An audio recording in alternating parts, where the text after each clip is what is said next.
Perdebatan soal Intel atau AMD, Nvidia atau Radeon, Messi atau Ronaldo. Itu sepertinya gak ada habisnya ya, dan mungkin akan terus-menerus dibahas sampai beberapa dekade ke depan. Hal lain yang sering dibandingkan juga adalah pemilihan cooler teman-teman. Lebih bagus mana antara air cooler atau IO water cooling? Buat ngejawab itu, sebenarnya harus diukur dari parameter apa dulu ya? Apakah performa pendinginan, harganya, durabilitas, sampai ke pemasangan. Buat ngejawab hal itu, kebetulan di sini saya megang air cooler tower dari Jonsbo yang baru nih sob, yaitu Jonsbo CC90. Jadi sekalian aja yuk kita bahas performanya. Dalam paket pembelian, kita udah pasti dapat manual booknya ya. Lalu ada satu dus yang dalamnya kabel. Satu kabel USB header extender, misal kamu pakai Mobo ATX atau casing ATX dan bikin kabel USB-nya nggak sampai. Jadi solusinya pakai extender ini. Karena emang cooler ini udah punya tampilan digital ya.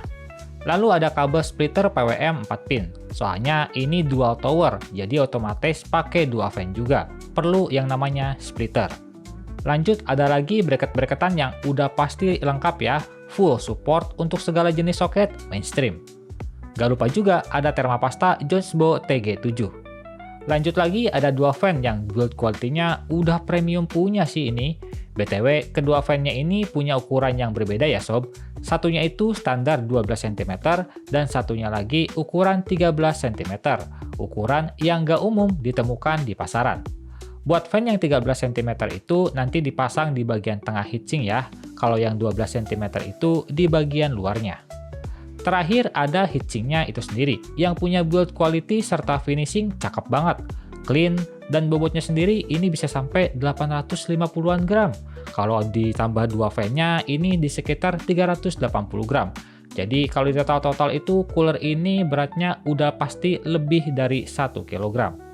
Untuk tingginya sendiri, cooler ini ada di sekitar 158 mm.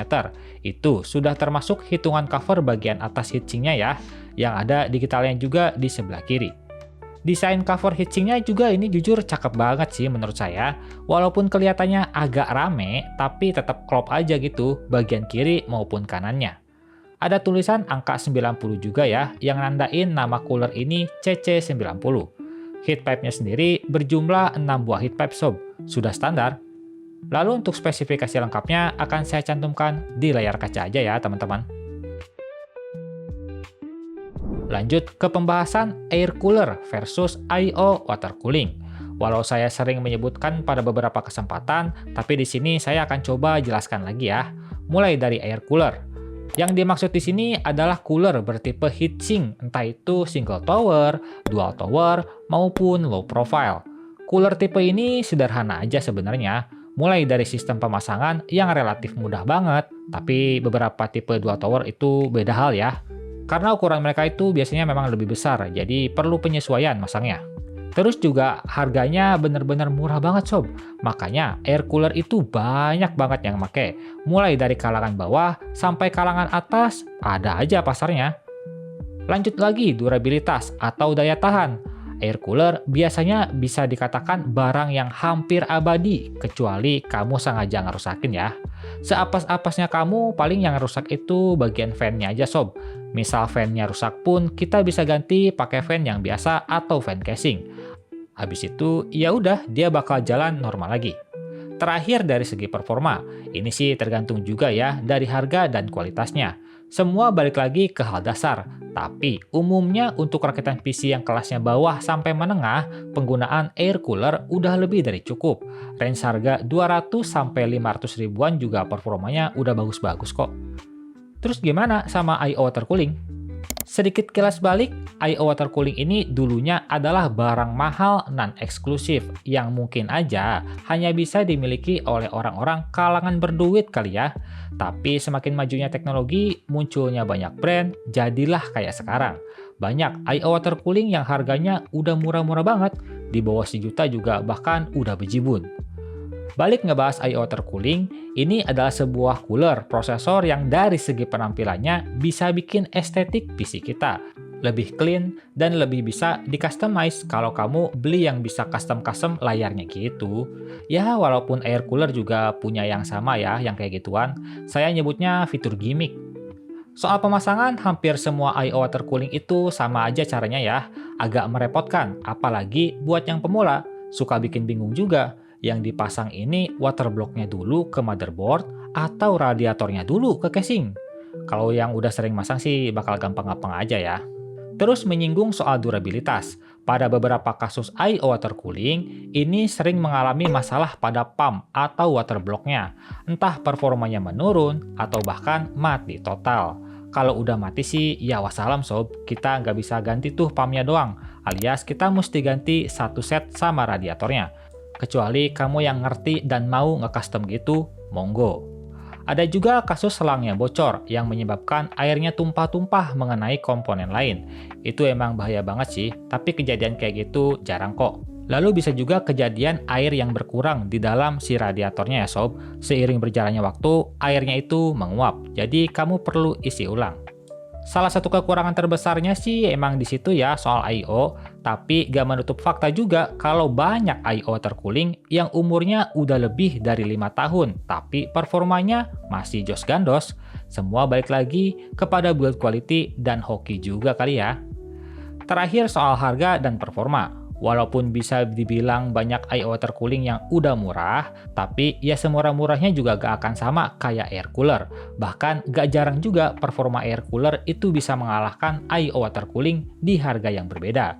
Walau satu fakta yang gak bisa kamu bantah, bicara soal performa untuk kelas menengah sampai atas, I/O water cooling itu emang yang paling oke. Apalagi buat orang yang kebutuhannya advance banget, misal jalan OC sehari-hari. Nah itu, penggunaan I/O water cooling jadi pilihan terbaik. Oke, setelah beberapa saat tadi saya yapping ya soal air cooler dan juga I/O water cooling, saatnya saya di sini bahas air cooler spesifik dari Jonesbo CC90 ya. Jadi, apakah air cooler ini bisa lebih baik atau setidaknya setara lah sama I/O water cooling yang punya harga setara? Mari kita tes aja kuy. Berikut spesifikasi yang saya gunakan. Untuk pemasangannya sendiri mudah aja kok. Kita cuma perlu dua bahan ini aja nih. Satu bracket besi dan juga spacer plus baut. Pertama kita pasang spacernya dulu 4 buah. Taruh bracket besinya, baut ke 4 spacer tadi, kasih thermopasta, pasang heatsinknya. BTW fan yang di tengah jangan dipasang dulu ya biar kita bisa ngebaut. Terakhir pasang fan 13 cm yang ada di tengah. Beres, simple banget. Nah, buat clearance sama RAM, layaknya cooler dual tower lainnya ya, dia bakalan mentok kalau misal kamu pakai RAM yang heatsinknya itu tinggi. Tapi, misal RAM kamu RGB dan heatsinknya nggak terlalu tinggi, kayak punya saya di sini, itu masih aman. Kurang lebih, clearance-nya itu di sekitar 43 mm. Lanjut, buat nampilin digitalnya juga simple kok. Ketik aja di Google Jonesbo CC90. Masuk ke website resminya, pilih tab download, lalu pilih software, install kayak biasa, dan beginilah tampilan aplikasinya.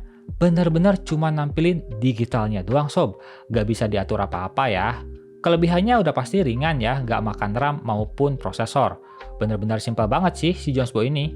Tapi walaupun kamu close aplikasinya ini, dia bakal tetap jalan di background kok, jadi aman aja. Seperti biasanya, pengujian singkat saya lakukan di Cinebench R23, looping 10 menit. Setelah beberapa kali looping, inilah hasil terbaik yang bisa saya dapatkan. Jonesbo CC90 ini bisa dapat skor di sekitar 12.186 poin. Sebuah poin yang sedikit di bawah ekspektasi saya sih jujur. Tapi buat performa pendinginannya bisa handle 3700X dengan idle di sekitar 41,1 derajat. Dan maksimal suhu yang bisa dicapai itu di sekitar 73,9 derajat Celcius. Sebuah suhu yang bisa dibilang normal-normal aja sih, nggak begitu dingin, nggak juga panas untuk jalanin full load. Begitu juga kejadian pada mode OC tipis-tipis, bisa dapat skor di sekitar 13.066 poin, dengan suhu maksimalnya di sekitar 87,2 derajat. Lagi-lagi, sebuah suhu yang kategorinya biasa aja, tidak terlalu spesial tapi tergolong aman aja. Ini bisa jadi disebabkan oleh spek fan yang nggak begitu kencang putaran RPM-nya ya, karena emang secara spek dan didengar langsung pun kedua fan ini nggak begitu berisik sih waktu full load. Soalnya yang 12 cm itu maksimal di sekitar 2000-an RPM dan yang 13 cm itu maksimal di sekitar 1700-an RPM aja sob. Karena konteks di sini air cooler dengan I/O water cooling, maka saya akan coba bandingkan dengan beberapa I/O water cooling yang harganya nggak terlalu jauh lah sama si Jonesbow CC90 ini. Overall, performa pendinginannya itu bisa bersaing dengan I/O water cooling. Walau sama beberapa I/O bisa kalah, tapi ya wajar aja karena mereka harganya lebih mahal. Air cooling sekelas Jonesbow CC90 ini sebenarnya udah cocok kok misal kamu mau pakein ke prosesor yang kelasnya menengah ke atas, karena emang performanya sudah mendekati performa I/O water cooling sekelas 360mm sekalipun. Namun walau begitu, kita nggak bisa tutup mata kalau performa I/O water cooling sebegitunya bagus. Apalagi si Segotep Ice Reach itu benar-benar produk yang underrated, harganya murah tapi performanya jos. Air cooler ganteng ini punya harga di sekitar 1 juta aja sob. Dan fakta menariknya, cooler ini limited loh. Udah harganya cukup murah, desainnya cakep, limited pula wah. Auto dipakai di PC pribadi ini mah, hehe. Bagi saya pribadi, performa bukanlah segala-galanya. Penampilan serta durabilitas produk juga jadi hal penting untuk saya pertimbangkan. Karena saya itu tipikal orangnya plug and play alias gak mau ribet. Misal kerusakan terjadi sama air cooler yang saya gunakan, paling cuma ganti fan doang, gak perlu khawatir mikirin pumpnya mati, selang bocor, atau air berkurang seiring berjalannya waktu karena make I/O water cooling. Selain itu, saya juga suka penampilan PC yang berisi alias padat, lebih gagah aja kelihatannya daripada PC yang clean. Ya walaupun itu semua subjektif ya, selera masing-masing. Sejatinya setiap produk itu selalu punya kelebihan dan kekurangan. Tinggal kitanya aja menyesuaikan sama kebutuhan dan keinginan kita sendiri. Buat yang berminat sama Jonesbow CC90 ini, linknya sudah saya cantumkan di deskripsi ya. Like video ini kalau kalian suka, nggak usah di-like juga gak apa-apa, tapi minimal tinggalkan jejak kalian di kolom komentar soal air cooler ganteng satu ini.